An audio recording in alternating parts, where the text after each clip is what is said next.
Assalamualaikum warahmatullahi wabarakatuh. Salam dan bahagia. Perkenalkan, kami dari kelompok 8 yang akan mempresentasikan tentang periklanan. Sebelum kami memulai presentasinya, izinkanlah kami untuk memperkenalkan diri terlebih dahulu.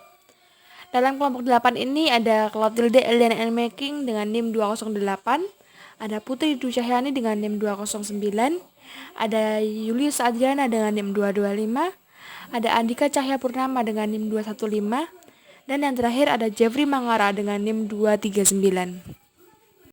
Pengertian periklanan. Apa sih itu periklanan? Nah, menurut Cipto, periklanan adalah bentuk komunikasi tidak langsung yang didasari pada informasi tentang keunggulan suatu produk yang disusun sedemikian rupa sehingga menimbulkan rasa menyenangkan yang akan mengubah pikiran seseorang untuk melakukan pembelian. Sedangkan menurut Kotler dan Armstrong, periklanan adalah segala biaya yang harus dikeluarkan sponsor untuk melakukan presentasi dan promosi non-pribadi dalam gagasan barang atau jasa. Tujuan periklanan. Dalam periklanan, langkah awal yang harus ditentukan adalah menentukan tujuannya terlebih dahulu. Tujuan ini biasanya didasarkan pada keputusan masa lalu tentang pasar sasaran, positioning, dan bauran pemasaran yang mendefinisikan tugas yang harus dilaksanakan iklan dalam program pemasaran total. Keseluruhan tujuan periklanan adalah membantu membangun hubungan pelanggan dan mengkomunikasikan nilai pelanggan. Tujuan periklanan adalah tugas komunikasi tertentu yang dicapai dengan pemirsa sasaran tertentu selama periode waktu tertentu. Tujuan periklanan juga dapat digolongkan berdasarkan tujuan utama, apakah tujuannya menginformasikan, membujuk, ataupun mengingatkan. Fungsi periklanan. Fungsi periklanan itu ada 5. Informing, persuading, reminding, adding value, dan bantuan untuk upaya lain perusahaan. Nah, yang pertama adalah informing. Periklanan informing ini digunakan untuk mengkomunikasikan nilai-nilai produk atau jasa yang ditawarkan kepada pelanggan. Dapat juga agar membuat pelanggan itu menjadi aware terhadap produk baru yang ada di pasaran. Contoh periklanan informing itu seperti memberitahu tentang cara kerja produk, harga produk, ataupun menggambarkan layanan apa saja yang tersedia. Yang kedua adalah persuading. Iklan yang efektif mampu untuk mempengaruhi ataupun membujuk pelanggan agar mencoba produk dan jasa yang diiklankan.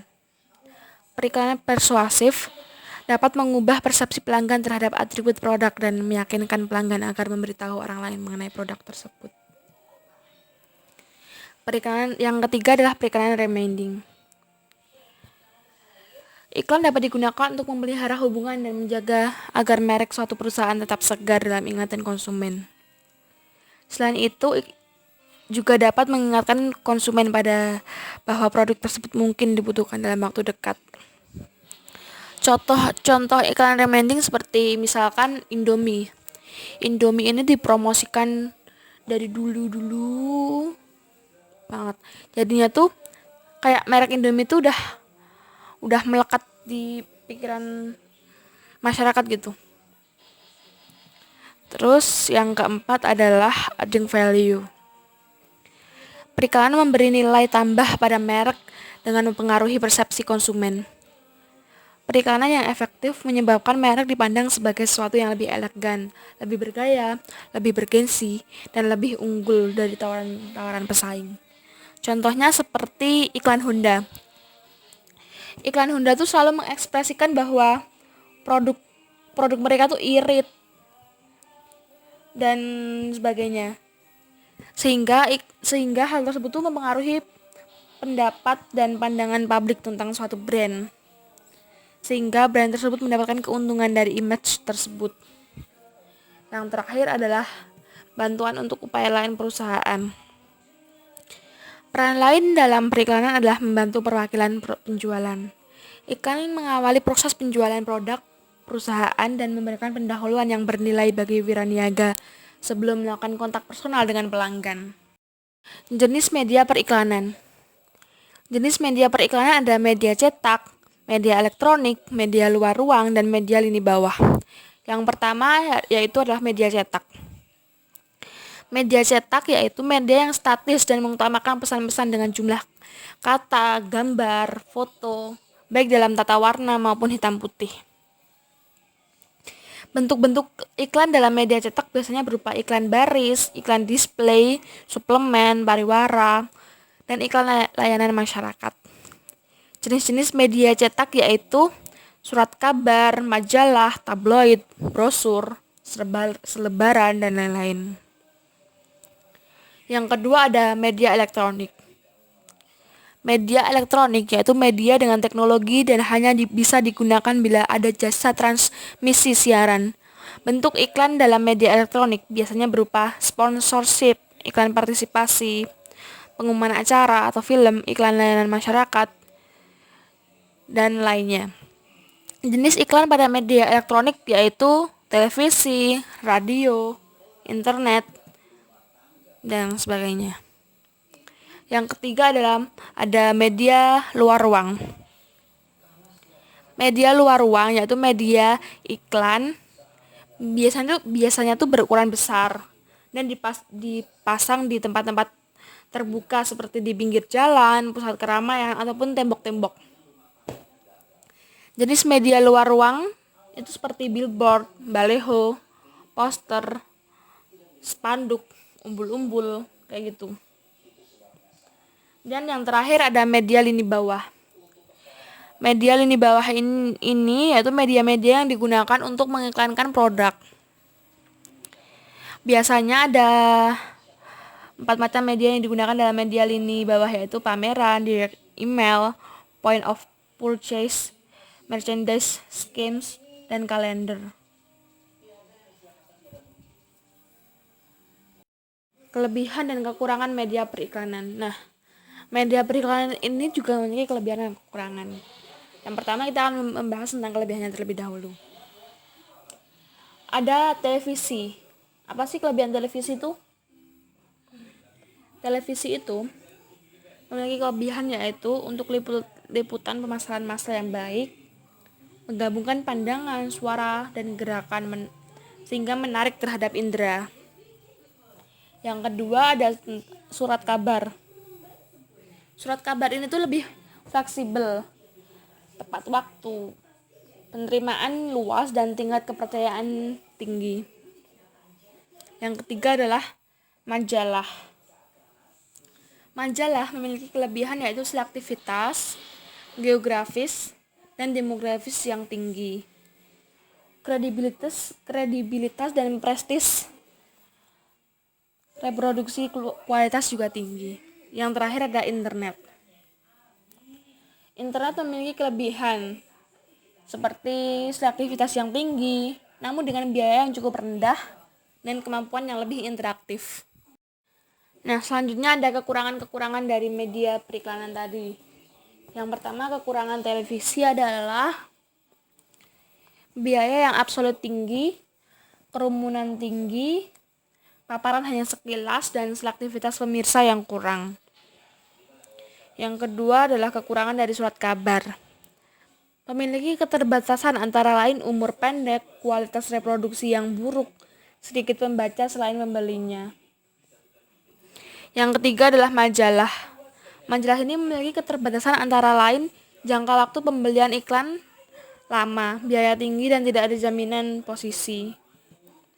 Yang terakhir adalah kekurangan dari internet. Internet ini memiliki keterbatasan yaitu pemirsa tercakup secara geografis, dampak relatif rendah. Macam-macam periklanan. Yang pertama ada periklanan barang atau product advertising. Dalam periklanan ini ada primary demand advertising dan selective demand advertising. Dalam primary demand advertising, periklanan ini berusaha mendorong permintaan untuk suatu jenis produk secara keseluruhan tanpa menyebutkan merek ataupun nama produsennya. Sedangkan untuk selective demand advertising hampir sama dengan primary demand advertising. Hanya saja bedanya dalam selective demand advertising disebutkan merek barang yang ditawarkan. Yang kedua ada periklanan kelembagaan atau institutional advertising. Dalam periklanan kelembagaan ini ada patronage institutional advertising, di mana dalam periklanan ini penjual berusaha memikat konsumen dengan menyatakan suatu motif membeli pada penjual tersebut. Yang kedua ada public relation institutional advertising. Periklanan ini menggambarkan tentang suatu dorongan kepada masyarakat untuk menggunakan suatu produk, misalkan kendaraan dengan hati-hati. Macam-macam periklanan. Yang ketiga ada periklanan nasional, regional, dan periklanan lokal. Yang pertama adalah periklanan nasional. Periklanan ini juga dapat disebut general advertising. Dalam periklanan ini biasanya disponsori oleh produsen dengan distribusi secara nasional. Yang kedua ada periklanan regional. Periklanan regional adalah periklanan yang hanya terbatas di daerah tertentu saja dari suatu negara.